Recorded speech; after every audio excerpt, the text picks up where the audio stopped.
પપ્પાજી પપ્પાજી પપ્પાજી શું થયું પપ્પાજી? ક્રિશ બેટા શાંત થઈ જા મમ્મી પહેલા મને એ કહે કે પપ્પાજીને થયું છે શું? બેટા રાજેશભાઈને હાર્ટ એટેક આવ્યો છે.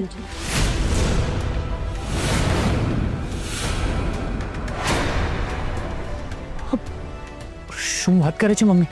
પણ પપ્પાજી તો એકદમ ફિટ છે. હા બેટા હા, માણસ બહારથી ગમે તેટલો ફિટ લાગતો હોય પણ જો મનમાં સ્ટ્રેસ હોય ને તો એના હાર્ટ ઉપર પ્રેશર આવતું હોય છે.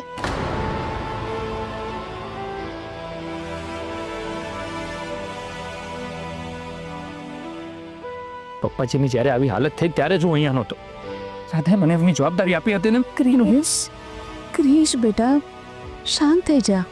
ચૂપ, અમે બધા હતા ને.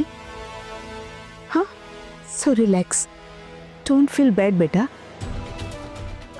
ચૂપ, આપણે બધા મળીને એમની સાર સંભાળ લઈશું. મમ્મી ડૉક્ટરે શું કહ્યું? બેટા ડૉક્ટરે કહ્યું છે કે 2 અઠવાડિયા સુધી એ ક્યાંય બહાર નહીં જઈ શકે.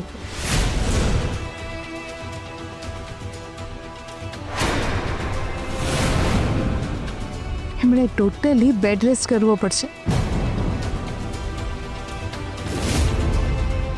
ભગવાન આ શું થવા બેઠું છે? આજ રાતની ફ્લાઇટ છે ને શું કરીએ? ક્રિશ બેટા તમે ચિંતા નહીં કરો, બધું ઠીક થઈ જશે. હા ક્રિશ, અમે લોકો છીએ ને, અમે ભાઈનું ધ્યાન રાખીશું. અને વિઝા પણ આવી ગયા છે, બધી તૈયારીઓ થઈ ગઈ છે. તો તમે અને ભાભી બંને રાધાને લઈને અમેરિકા ટ્રીટમેન્ટ માટે જજો. ના મિતા, હું એમને આવી પરિસ્થિતિમાં એકલા મૂકીને ક્યાંય નથી જવાની. રશ્મિબેન, જો અમે બધા અહીંયા છીએ ને, તમે જરાય ચિંતા ના કરો. અમે રાજેશભાઈનું ધ્યાન રાખીશું. હા ઉર્મિલાબેન, મને ખબર છે કે તમે બધા છો, પણ મારા લગ્ન થયા છે ત્યારથી આજ સુધી એક દિવસ પણ મારી વગર નથી રહી શકતા.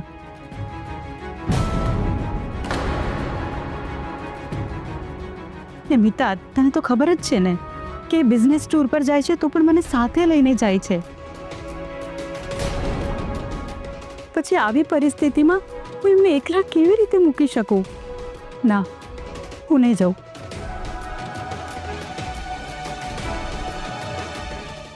હા ભાભીની વાત સાચી છે. તો હવે હા, આપણે ક્રિશને રાધા સાથે મોકલી દઈએ તો આપણો બધો જ પ્રોબ્લેમ સોલ્વ થઈ જશે. હા ક્રિશ, આપણે આવું કરી શકીએ છીએ. હા, તો હવે ફાઇનલ છે કે રાધાની સાથે ક્રિશ જશે. ઠીક છે, રાધાને લઈને હું જ જઈશ. ક્રિશ, ઘરમાં પોલીસ આવી છે. શું? પોલીસ અહીંયા આવી છે? હા મમ્મી, એ લોકો ક્રિશને બોલાવે છે. ક્રિશ, શું થયું છે? તમે લોકો ટેન્શન ના લેશો, હું જોઉં છું. ચાલો હર્ષભાઈ. હા ક્રિશ,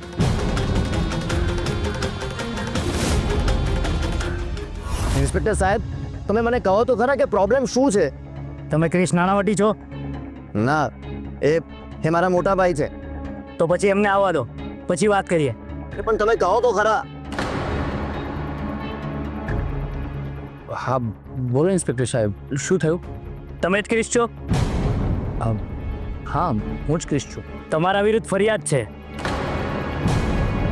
તમે કોઈને જીવથી મારી નાખવાની ધમકી આપી છે.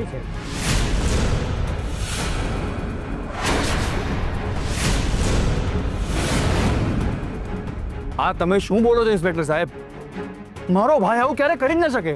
પણ તમારા ભાઈએ એવું કર્યું છે. મિસ્ટર ક્રિશ, તમારે હમણાં અને અત્યારે જ અમારી સાથે પોલીસ સ્ટેશન આવવું પડશે.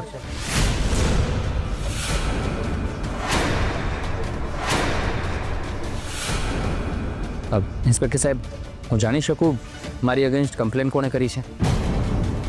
હા, કિયારા નાણાવટીએ.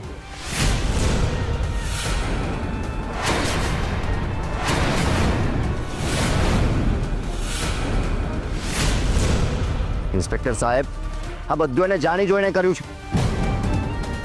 અરે ઘણા સમયથી અમારા પરિવારને હેરાન કરી રહી છે, તો ઉપરથી અમારે લોકોએ એના વિરુદ્ધ કમ્પ્લેન કરવી જોઈએ. હા તો કરો ને, તમને કોણે રોક્યા છે? પણ અત્યારે કિયારાએ આમના વિરુદ્ધ ફરિયાદ દાખલ કરી છે, એટલે એમને તો અત્યારે પોલીસ સ્ટેશન આવવું જ પડશે.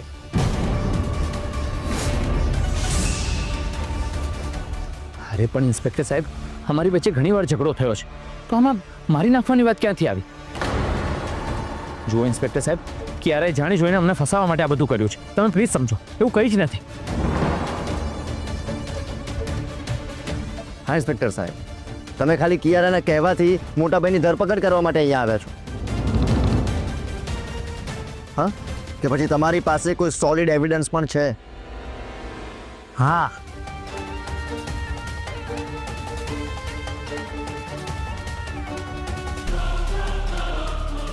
યારા તને તો છોડ મને, છોડ યારા, તને તો હું મારી નાખીશ.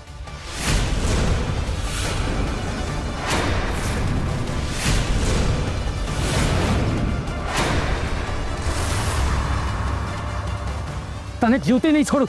મારા પરિવારને બરબાદ કરી નાખશો, મારી નોકરી છીનવી લીધી. તને હું નહીં છોડું. છોડ મને, છોડો મને.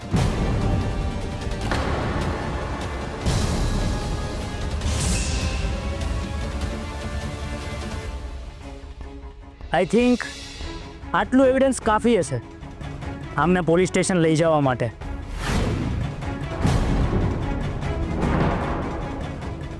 હવલદાર, પહેરાવો અમને હથકડી. ઇન્સ્પેક્ટર સાહેબ, મેં ઇન્ટેન્શનલી આ નથી કર્યું. તમે જાણી જોઈને કર્યું જ નથી. ઇન્સ્પેક્ટર સાહેબ, તમે પ્લીઝ વાત તો સાંભળો. તમે મારી વાત જ નથી સાંભળી રહ્યા. હું તમને કેવી રીતે સમજો? એણે અમને ફસાવવા માટે આ બધું કર્યું છે. ઇન્સ્પેક્ટર સાહેબ, પ્લીઝ છોડો. અરે મમ્મી, શૌર્ય, અરે તમે મારી વાત સાંભળો. મેં કંઈ કર્યું જ નથી. અરે પણ સાંભળો તો ખરા. સર, મારી વાત સાંભળો. મેં કહી છે સર. સાહેબ, મોટાભાઈનો કોઈ વાંક નથી. ચાલો મોટાભાઈ, આપણે પોલીસ સ્ટેશન જવું પડશે. ચાલ.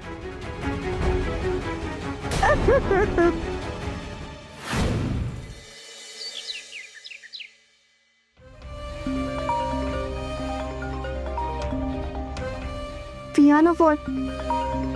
લાગે છે પોલીસે ક્રિશને અરેસ્ટ કરી લીધો છે. હા બોલ ફિયા, શું થયું?